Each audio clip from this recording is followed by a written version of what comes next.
The thing that makes God amazing, one of the things that makes God so amazing is that he can come to you on your level. You don't have to come from a religious tradition or a faith background for God to reveal himself to you. He can reveal himself to you through a rock. He can reveal himself to you through a piece of bread because he is the rock of ages and he is the bread of heaven. He can take something that you do understand and use it to reveal something that you don't understand so that nobody is left out. God wants to put you in a place of still waters. He wants to put you in a place of still waters, not hurricanes, not tornadoes, not turbulence of any kind. He wants to put you in a place of still waters. There may be turbulence all around you, but he wants your center to be still, to be calm. You must have a calm place in order to deal with all the chaos in your periphery. You cannot have still waters until you release or let go many of the things that are distracting you and invading your space.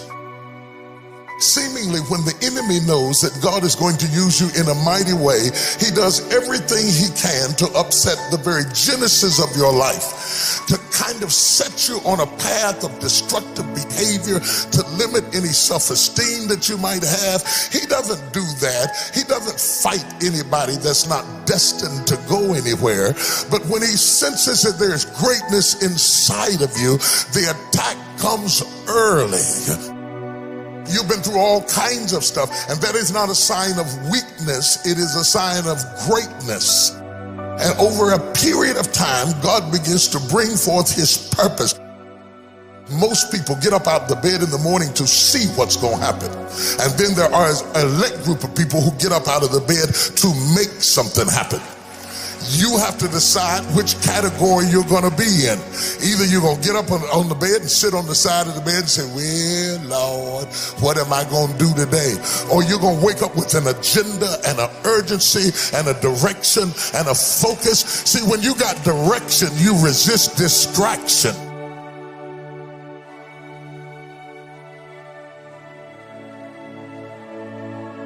Sometimes I see people succeeding who didn't pray nearly as hard,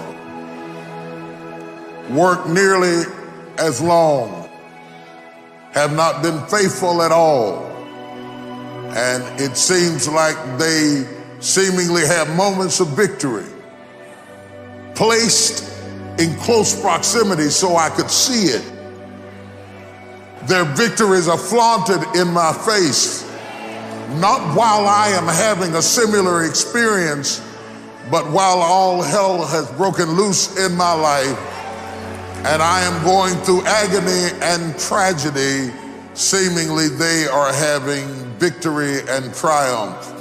And if you are not careful, the very sight of their prosperity becomes your agony.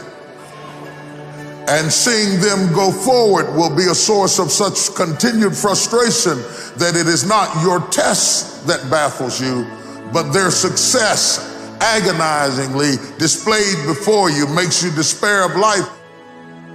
Don't allow a moment of agony to make you draw a conclusion about life prematurely. Because if you just keep on walking with God, God has a way of making everything all right. Faith is the belief in things that you cannot see. You can never lose faith. That's the key. You have to believe in something that you can't see. You have to believe when you don't see no way how. You have to buckle down and keep believing. God is always coming. Here's the deal. The moment you ask God for something, he boxes it up and he ships it to you. Here's the problem with the package. He never gives you the date that it's going to arrive. It's going to come, he just don't tell you when. If he told you when, it would destroy the relationship that's required to have an abundant life, which is faith. If God told you you were going to be rich in August of 2021, do you know how crazy you would talk to people from now until then? Because you know on August 21, I'm going to be rich. But he don't tell you when the package is going to arrive. So here's the deal. He wants you to stay in faith to receive the package, because he only delivers to Faith Street. If you step off over here to I Don't See How Boulevard, he don't ship there. If you get over here to I Don't See How Circle, he does not ship there. He only sends the boxes to Faith Street. So when he sends it and you'd have moved off Faith Street, the package got to go back. It's just like UPS or the post office. If they send you a box and you ain't home, they take it back. That's how it works, man. I think to the greater nation, I would like to say, the way you cope with that pain is by grabbing close who you have left, loving them, holding them, not taking them for granted, sending the extra note, the extra text, the extra hug, the extra kind thing.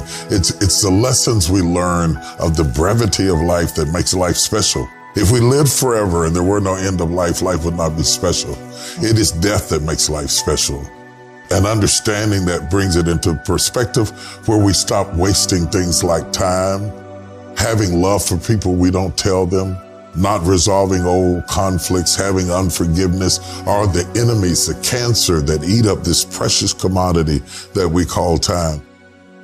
If you don't have anybody else to tell you, time will tell you. When you find out that the world doesn't work the way you thought it did, then you have to rebound. The problem is you've lost so much time along the way. And I wrote the book Soar because I think people are having to reinvent themselves.